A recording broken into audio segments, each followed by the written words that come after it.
Okay, ladies, here is the deal with manifestation. It simply is not a thing. It is not true. We can believe that we have the power to manifest whatever we want, but the reality is it's not true. This is a lie we've all been sold that we are all believing. We cannot manifest what we want, when we want it, and how we want it. This simply is not true. We are not self-sovereign. We do not hold sovereignty over our lives. The only person that is sovereign over everything, every detail in everyone's life, and every piece of truth in the world is God. It's in God's hands. His plans are not our plans. His ways are not our ways. And he holds the power. He alone holds the power to control what is happening in our life. Now, yes, we have a brain. We do have free will. We can think for ourselves. We have a brain to make choices and be responsible and to, do things in action in our lives. But we cannot, in the power of our own brain and energy, manifest our life to get what we want in our timing and in our capacity. That simply is just not true. This is a lie that we've been sold. And even as Christian women, we fall prey to believe this. And I think even if we don't openly believe it, it's so easy to believe it in such a subtle way. And the reality is that's exactly how Satan works. Satan's really not in your face. He's very subtle and he's very sneaky and he's very crafty and he gets under your skin at the exact same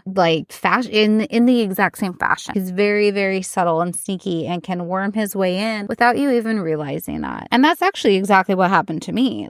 When I had moved from working in the studio, hands-on with my clients in my normal fashion, I had to move into working just online when COVID shutdown happened, which I'm sure many of you listening had the same type of experience. I wasn't working in my studio, so I had to switch to making my money online. And for me, that meant selling my products, some of my retail products. I had some gifty items left over from my retail section in the studio. I sold those things. Clients pre-purchased gift certificates, things like that. Basically, I had to go to selling online because I couldn't be at work in person. The point is, when I got into that space of e-commerce, it also kind of catapulted me into this space of being on social media more. I really was still not on Facebook, but I definitely was diving more into Instagram. I'd kind of dabbled with it here and there, but before the COVID shutdown, I wasn't really on Instagram a lot. Shutdown catapulted me into being on that online space and being on Instagram way more than I'd ever been. And of course, again, during just that really crazy, stressful time of COVID,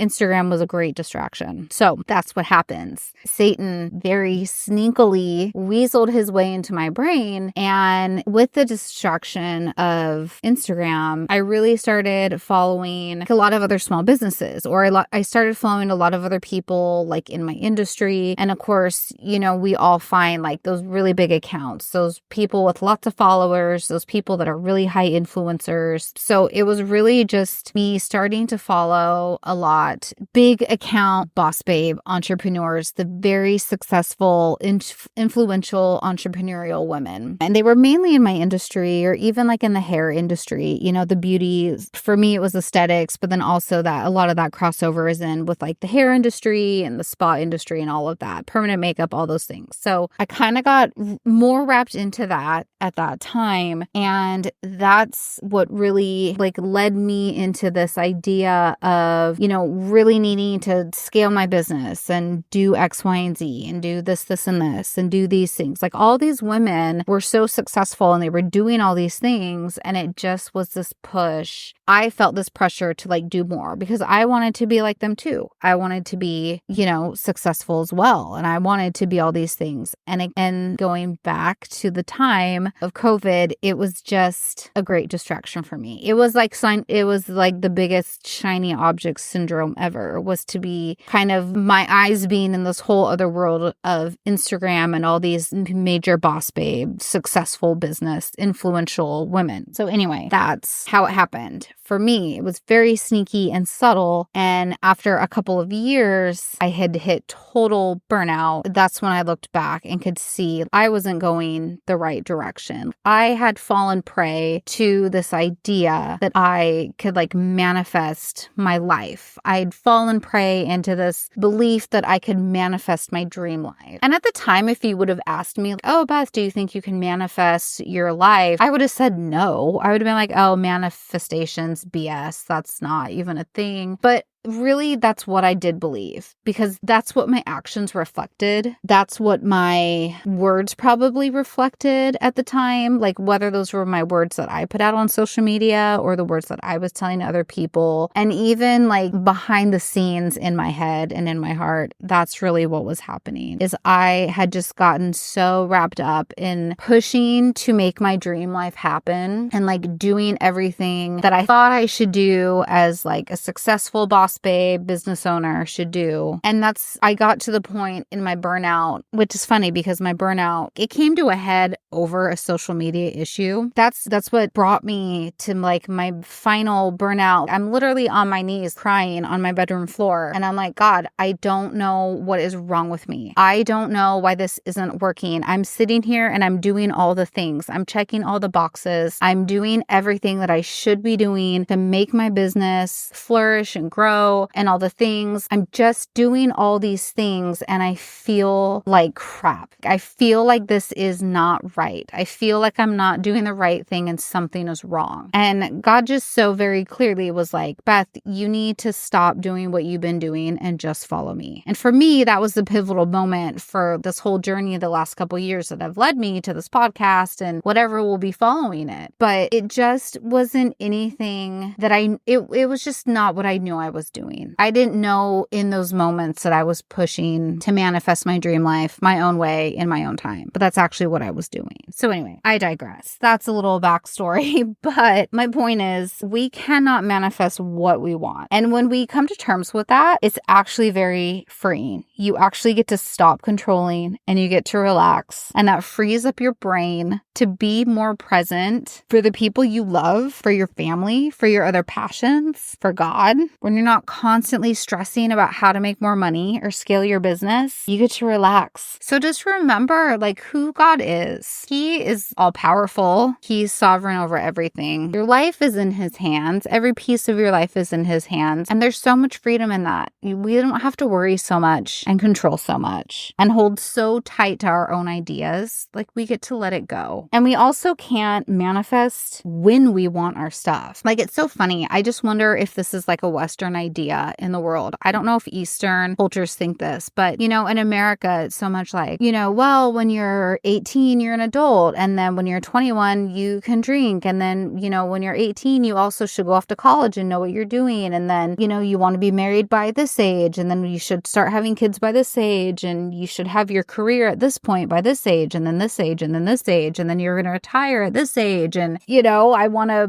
buy property, real estate when I'm this age or whatever. Like we have all these milestones in our brains, in our society, and based on our age or our timing or however many years you're in business or however many years you've been perfecting your craft or whatever it is. And it's just really kind of goofy. We have no control over time, and we spend so much of our time Uber planning and rushing to get to these milestones that we think we should get to by a certain point. And again, it's kind of just wasting our energy. And when we let it go, we actually gain so much time freedom. Like when we stop pushing so hard for things in our own timing, in our own way, we actually gain time. And I'm going to talk more about that in other episodes. That's kind of a high level overview of it, but I just wanted to talk about that here. And the last thing that I want to talk about with manifesting is how we get it. There's so much talk, more new age, 100% new age, but this is something that I myself fell into believing. Like if I wouldn't have admitted it at the time that I believed it, I really was still kind of believing it deep down. I mean, I don't know. It's just, there's so much of you can manifest what you want in the way you want to get it. And this is not true. You guys, this is not true. And I'm just feel like I'm repeating myself, but I just really want to press this. I really just want to stress this and press this to you because again, I think just the fact that I fell for it was crazy. crazy. And I mean, I have been walking with God for a really long time, and I'm always like doing a Bible study and reading something, and I'm very intentional with my quiet time with him and devotional time and all the things. And I'm not saying that stuff to brag. I'm saying that because I felt like I had a pretty tight relationship with God, and I still fell into believing these things. And that tells me how dangerous it is. And it tells me how dangerous and how powerful Satan can be. Like, he can so easily trick us into these things when we're not even looking. And then one day we look back and you're like, I don't even know how I got here. And I guess that's me speaking about myself. When I got to that burnout point and I looked back at like the direction I'd been walking in, it was just, when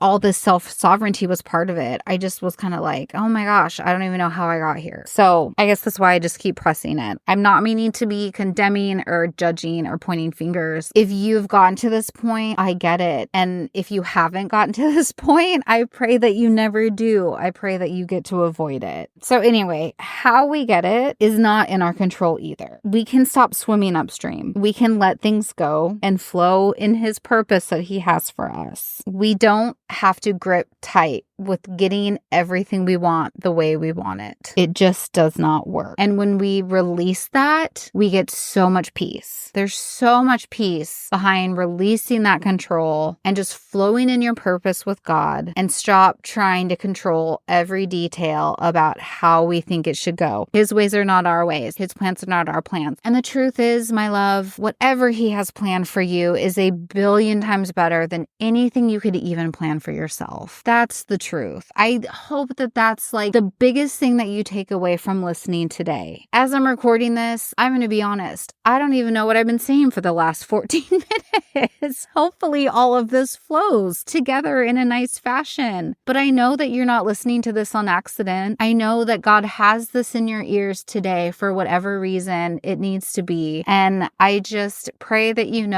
whatever he has for you is a million times better than anything you could ever plan or want for yourself. What he has for us is far beyond any of our own plans and any of our own ways. So I'm going to leave with that. I pray this blesses you. I would love to know your biggest takeaway. If you want to hop into the Facebook community, it's Making Money with God. If you search that into Facebook, I hope you'll find me. Come in and let me know what your biggest takeaway was this. And when you share it on the page, your shares bless other people too. And I really want to have this community and fellowship of women where we all want to intentionally focus on God and seek him in our businesses so our businesses and our lives can be fruitful. Okay, love, till next time. Welcome to Seeking Over Striving. Do you constantly think about how to make more money? Are you uncontent and always searching for more? Do you know you need to slow down and seek God in your business, but don't? Hey, I'm Beth, and I too was a Christian entrepreneur trapped in the cycle of boss babe culture. Like you, I felt the pressure of 6 figures, lived on social media, and hit burnout. I told myself there was no way to have a successful business without idolizing wealth and constant hustle. And then God showed me the truth. I needed to leave behind the way I'd been doing things and just follow him. In this podcast, you will learn how to build your faith, see God in your business, and renew your mindset. So dust off that Bible, girl, and let's dive in. Hey, did you know that I have a private Facebook group for women just like you? Burnt out Christian entrepreneurs who want to find peace and fully trust in God's provision instead of striving their way to success. I know how hard this is, and I wanted to create a community of women who knew just how you feel. So join my private Facebook group, Making Money with God, at bit.ly/makingmoneywithgod.com, and I will see you there. Hey friend, I hope you loved today's episode. If so, would you take 30 seconds to leave me a review on Apple Podcasts so I know the show blessed you? And please share this episode with a boss babe you know who may need to stop hustling and seek God first. Okay, girl, I will meet you back here in a couple days, and until then, stop striving and start seeking, because God has the promised land waiting and ready for you.